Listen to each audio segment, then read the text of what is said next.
Graças, pais, irmãos, que bênção poder compartilhar mais uma vez a palavra do Senhor e dar continuidade no nosso tema, conexão com Deus. Né? Nós temos visto, semana passada, por exemplo, nós vimos, o nosso tema foi conexão com Deus, e hoje nós vamos mostrando essa conexão com Deus através dos irmãos. Então é conexão com os irmãos. Semana que vem, Deus permitindo, falaremos sobre conexão com as pessoas. Então há uma diferença entre irmão e as pessoas no sentido geral, né? Irmãos são aqueles que nós consideramos membros da nossa comunidade de fé, de participação na célula, e com isso a gente entende que eles são mais próximos. É como na família, os nossos irmãos são mais próximos. E para inspirar então você e a sua célula, né, nesse tempo, estamos estudando essa série de lições chamada Conectados, e ao longo dela vamos aprender sobre as 3 dimensões de conexão apresentado por Jesus lá em João 17, que é com Deus, com os irmãos e com as pessoas. O objetivo é claro, que é nos capacitar e direcionar a célula para uma vida intensa, né? E conectado com Deus. Essa segunda edição chega mais forte, cheia de melhorias, e certamente será mais extraordinário do que a primeira. Então nós temos que entender que no Evangelho nós devemos nos desenvolver cada vez mais, né?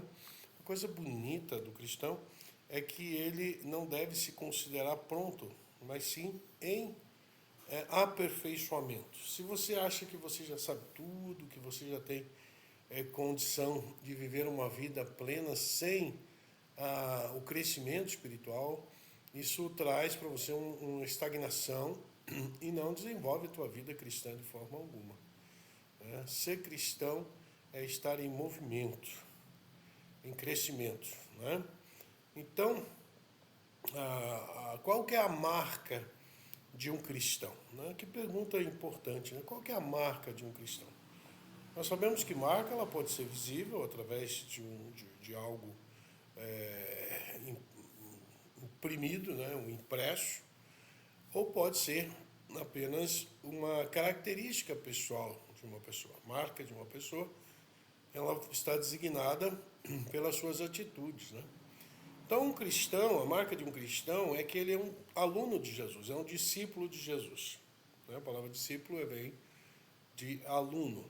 Alguém que imita o mestre e se torna cada dia mais parecido com ele.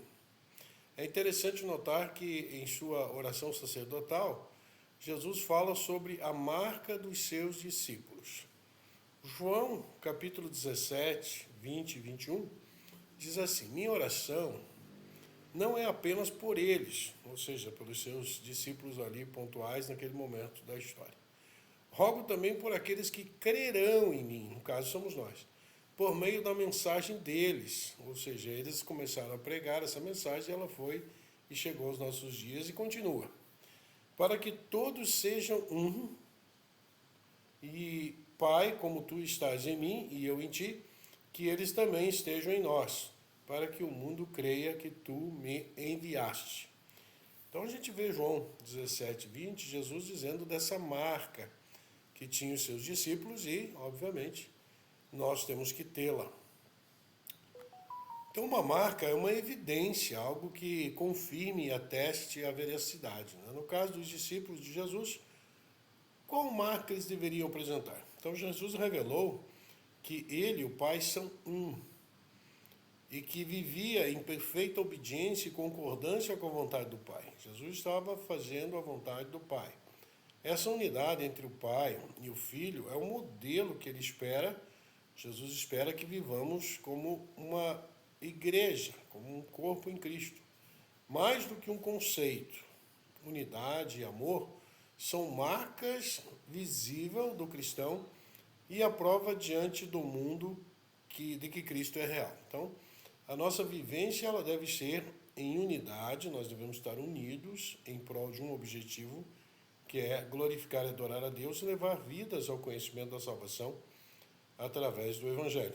E o amor que é um verbo. É um verbo, e dentro desse conceito de amor, existem várias práticas, como perdão, auxílio, né? Tudo aquilo que nós podemos fazer, que nós chamamos isso foi feito por amor. E a pergunta é, quando as pessoas olham para a nossa célula, né? Sabe, para nós, quando fala nossa célula, são as pessoas que estão crescendo, se desenvolvendo através das células, elas conseguem enxergar essa unidade e esse amor, né?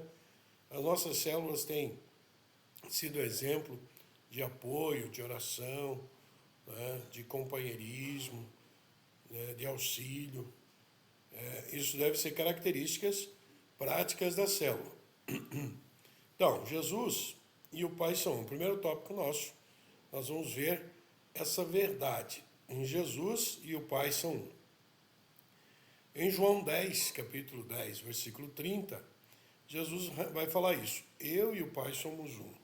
Tá? Então, várias vezes, ele se identifica com ele e o Pai sendo um. Em João, capítulo 5, 19, ele diz assim, eu lhes digo verdadeiramente que o Filho não pode fazer nada de si mesmo. Só faz o que vê o Pai fazer. Porque o que o Pai faz, o Filho também faz. Então, Jesus está ali identificando-se como Filho de Deus e praticante das mesmas ações que o Pai assim o faz. Né? E nós devemos, então, agora, como os filhos de Deus, João 1,12, diz que aquele que crê em Jesus tem o poder de ser feito filho de Deus, até aceitar Jesus como Senhor e Salvador, nós somos criaturas, mas a partir daí, então, nós somos filhos, ao aceitá-lo. E Jesus, então, aqui está dizendo que nós somos um com o Pai. Nós devemos fazer o que o Pai manda. Em João 17, 21, Jesus fala assim, Pai, assim como tu estás em mim e eu em ti, que eles também estejam em nós, para que o mundo creia que tu me enviaste. Né? Então, essa palavra do Evangelho, ela tem sido crida justamente porque nós temos buscado fazer a vontade de Deus, né? E as pessoas que assim veem, creem que Jesus é enviado de Deus para a salvação de todo o pecador que o aceita, né? ou recebe a proposta de salvação, e Jesus o aceita como filho. E aí nós passamos a ser uma unidade em Deus. Então Jesus revela que a sua vida era totalmente alinhada com o Pai. Ele não agia por independência, nem buscava seus próprios interesses. Ao afirmar eu e o Pai somos um, em João 10,30, Jesus declara não apenas igualdade divina, mas também perfeita concordância em caráter, propósito e ação. Essa unidade não era apenas teológica, mas prática. O Filho só faz o que o Pai fazer, ou o que vê o Pai fazer. João 5,19. Então, a obediência de Jesus ao Pai era o fruto de amor, de confiança absoluta de Jesus e seu Pai. Ele não considerava agir de forma separada de Deus, do seu próprio Pai, mas vivia para refletir o coração do Pai em cada atitude. Essa postura ensina que a unidade verdadeira só existe quando a obediência a Deus. Se cada discípulo agir ou tenta agir conforme a sua própria vontade, a divisão surge. Mas, quando todos buscam refletir a vontade do Pai, a concordância flui naturalmente. Então, se nós temos um mesmo modelo a ser seguido, há uma concordância, né, em seguir esse modelo, esse padrão, que é o próprio Deus, orientando-nos através da palavra do Espírito Santo, a fazer aquilo que é da sua vontade. Aí isso flui naturalmente na vida da célula e da igreja, né, como um todo. Assim, a relação de Jesus com o Pai é um modelo perfeito para a nossa comunhão com Cristo. Viver em dependência, submissão e obediência. Ele nos chama para agir com Ele e da mesma forma que Ele age com o Pai, em sintonia, em concordância, em submissão amorosa. Né? Aquela submissão ideal, onde nós somos ou vivemos o que é ideal, porque alguém está nos conduzindo. e alguém que é poderoso para isso, tem autoridade para isso, tem consciência e capacidade muito superior do que nós temos. Então, quando nós estamos vivendo essa dependência de Deus, nós estamos vivendo de forma a agradá-lo, mas também a ter qualificação em nossa vida pessoal.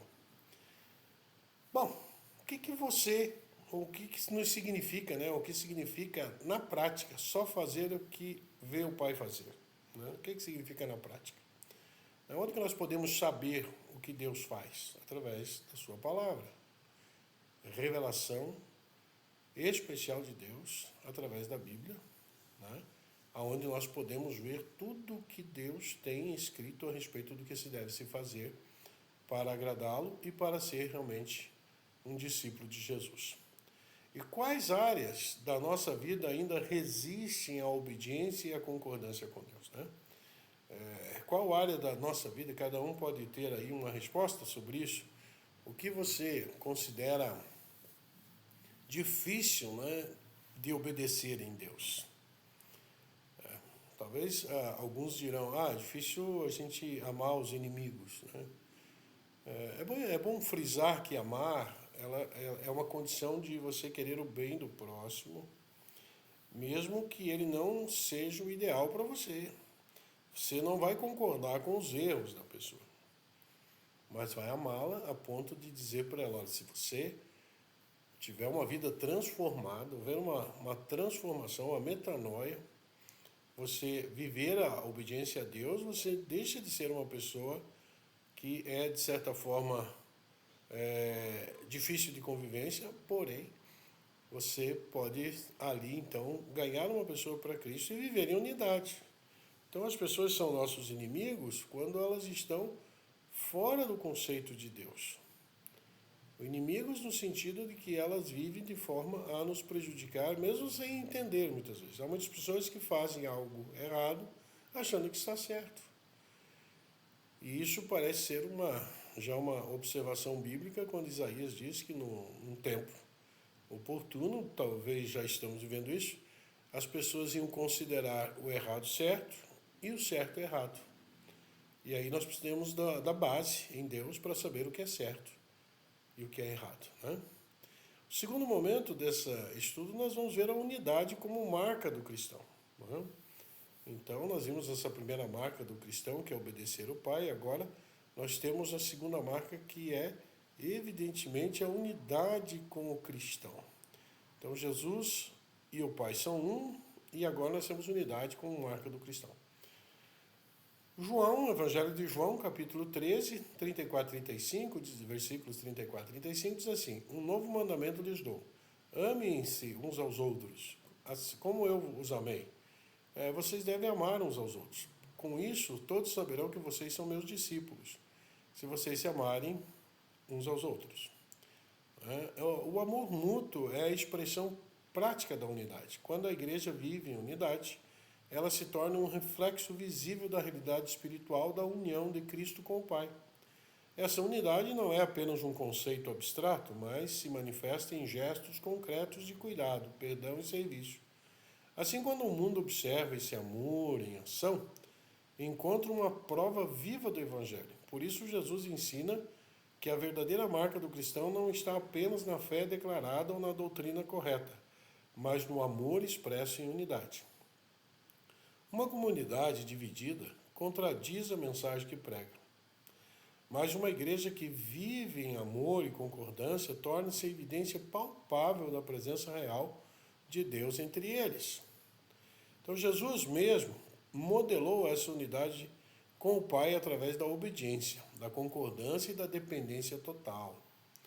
Ele não agia de forma independente, mas sempre em submissão à vontade do Pai, revelando a perfeita harmonia da Trindade, né, de Deus Pai, Deus Filho e Deus Espírito Santo. Da mesma forma, ele espera que seus discípulos ajam com ele em dependência e submissão. É isso que ele espera de nós, que nós sejamos discípulos, alunos que ajam com ele em dependência e submissão. Quando a igreja vive essa unidade visível, o impacto é poderoso. O mundo reconhece que Jesus é real, porque o amor entre os cristãos é o testemunho mais convincente da autenticidade do Evangelho. O que nós podíamos perguntar sobre isso? O que mais convence o mundo? O que falamos ou como vivemos juntos? Né? Quais são as coisas que mais são atacadas pela mídia? A boa qualidade de uma vida cristã, resultante da obediência a Deus, dependência de Deus, ou os erros que alguns cometem, pecados que são cometidos e que vêm à tona, e que aí então são expostos e até mesmo, de certa forma,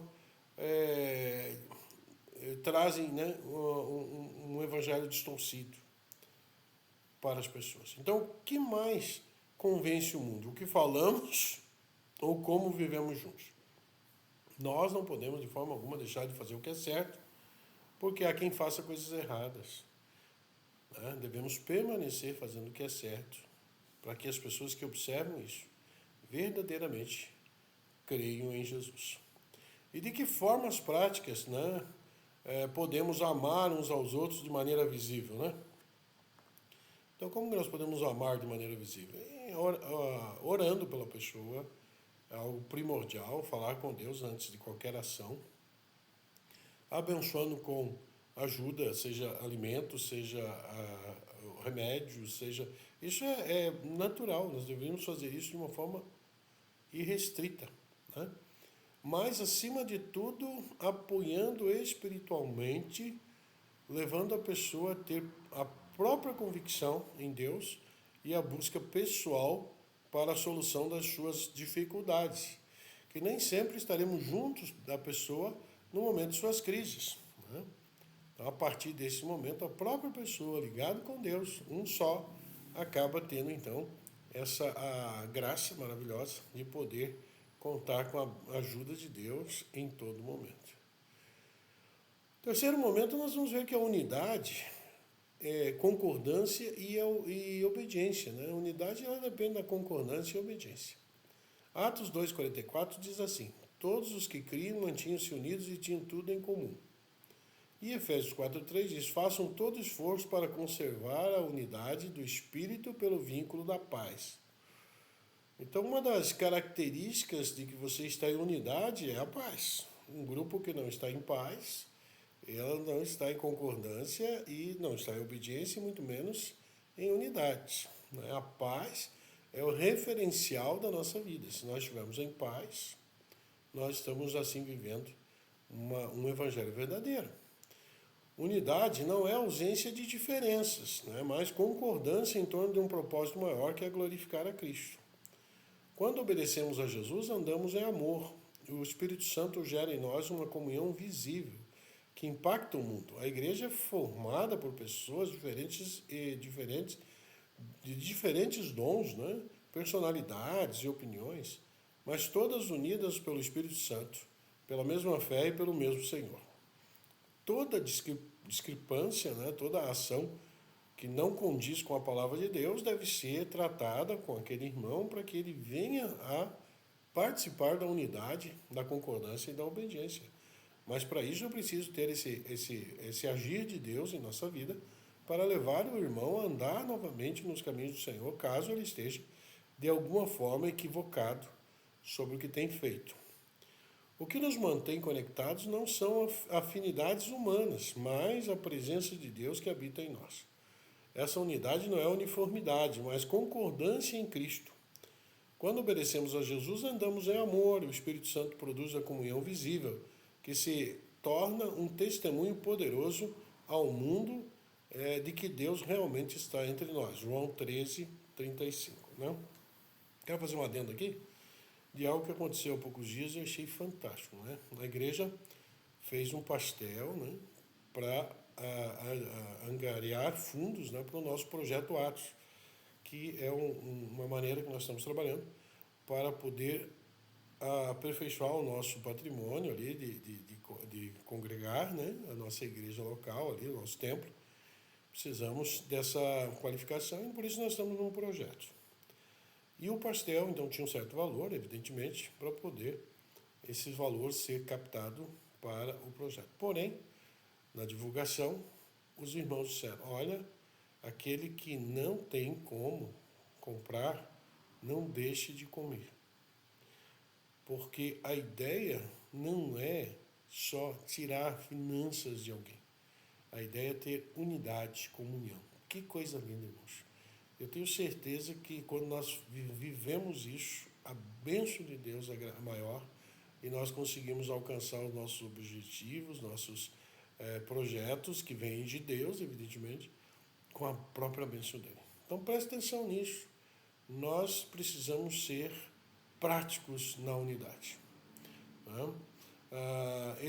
O Espírito Santo então produz algo poderoso e realmente está entre nós, né? João 3,35. Além disso, a unidade se manifesta na concordância. Jesus ensinou que quando 2 ou 3 concordarem em oração, algo sobrenatural acontece. O céu responde e a autoridade espiritual é liberada. Claro que dentro da presciência e da vontade de Deus, né? Você não pode pedir, a igreja toda, 1000 pessoas, milhões de pessoas pedindo por algo que Deus não quer fazer, ou não está dentro do seu caráter, ele não vai fazer. Mas aquilo que é necessário, está dentro daquilo que Deus concedeu, obviamente ele vai conceder. Né? Então algo sobrenatural acontece, o céu responde e a autoridade espiritual é liberada. A concordância em oração não é apenas um ato religioso, mas uma demonstração prática de fé, alinhamento com o coração de Deus. Mateus 18, 19 e 20 nos lembra que a verdadeira força da igreja está em se unir diante do Pai em nome de Jesus, porque Ele mesmo garante sua presença nesse encontro. Quando a igreja vive em amor e ora em concordância, portas são abertas, milagres acontecem e o mundo é impactado pelo testemunho da unidade que só o Espírito Santo pode produzir. Né? Que pergunta teríamos sobre isso? O que é mais difícil para você? Conviver com pessoas diferentes ou abrir mão da sua vontade pelo bem do grupo, da unidade do grupo? O que é mais difícil para você, né? Que atitudes pessoais fortalecem a unidade do grupo? Quais são as nossas atitudes pessoais que fortalecem a unidade do grupo? E o que mais ameaça a unidade entre os cristãos hoje? Né? Então, essas 3 perguntas, elas são pessoais e devem ser respondidas conforme a nossa experiência atual. Como estamos, né, diante disso, né? É difícil conviver com pessoas diferentes? Lógico que é difícil. Mas eu preciso abrir mão da minha vontade pelo bem do grupo. Né? Ou então, que atitudes pessoais fortalecem a unidade do grupo? É o perdão, é você estar junto, é você estar presente, né? Mesmo diante das dificuldades. O que mais ameaça a unidade entre os cristãos hoje? São vários fatores, né? O egocentrismo, né? A rivalidade teológica, isso é muito terrível, né? E são outros fatores que a pessoa às vezes coloca aquilo, né, como uma ameaça à unidade entre os cristãos hoje, né? E a desunião tem sido também algo terrível, né? Quando se fala ser cristão, mas não vive-se o cristianismo. Então, para concluirmos, assim como Jesus e o Pai são um, Ele deseja que sejamos um só corpo, vivendo em amor e concordância. A unidade da igreja é a maior evidência do Evangelho diante do mundo. Amar uns aos outros não é opcional, é um sinal da nossa identidade em Cristo. Né? Quando um povo decide abrir mão do individualismo para servir a Deus em torno de um propósito maior, é poderoso. Pense na oportunidade que está diante de você, né? Pense nessa oportunidade maravilhosa que é estar diante de Deus e fazendo sua vontade. Então a concordância é poderosa em qualquer contexto. Veja o que Deus falou sobre os construtores da Torre de Babel, lá em Gênesis 11, 6. E disse o Senhor, eles são um só povo e falam uma só língua e começaram a construir isso. Em breve nada poderá impedir o que planejam fazer. Então, se a concordância é poderosa até quando as pessoas desejam praticar o mal, imagine o poder de todas as células da Ebenezer, as células que hoje professam o nome do Senhor Jesus, andando em unidade e concordância debaixo do favor de Deus. Será extraordinário. Portanto, deixe de lado as desculpas, a preguiça, a dúvida ou o medo e vamos juntos fazer diferença. A unidade e o amor entre nós serão para o mundo a evidência de que Cristo vive em nós. Nossa unidade, ela é primordial como testemunho. Né? Então, como podemos fazer isso? Orando, pedindo a Deus que Ele nos faça melhor. Né? Nós podemos orar dizendo, Senhor, nós escolhemos viver em unidade e amor, assim como Jesus viveu em concordância com o Pai. Queremos ser uma célula marcada pela obediência, pelo perdão, pelo amor prático. Queremos também andar em unidade com a igreja, pois sabemos que juntos vamos impactar nossa unidade e nossa geração. Que nossa unidade seja um testemunho vivo para que o mundo creia em Jesus. Amém. Então, meu querido, assim nós entendemos que viveremos a unidade prática e essa conexão com os irmãos. Perdoando, sendo perdoado, ajudando e sendo ajudado. E testemunhando do grande amor de Jesus. Vamos orar para encerrar, que Deus abençoe.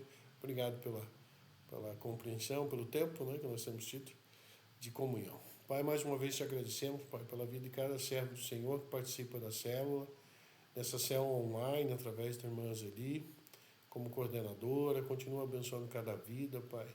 Cada família aqui representada são elos que nós queremos vê-los bem na Tua presença, Pai. E nos ajuda a manter essa unidade, mesmo à distância, porém unidos no propósito, que é servir e adorar e obedecer ao nosso Senhor. Dá-nos a Tua paz, Senhor Deus, continua conosco na continuidade da semana, livrando todo mal e nos guardando, em nome de Jesus. Amém. Obrigado, Deus abençoe e até o nosso próximo encontro, se o Senhor assim permitir.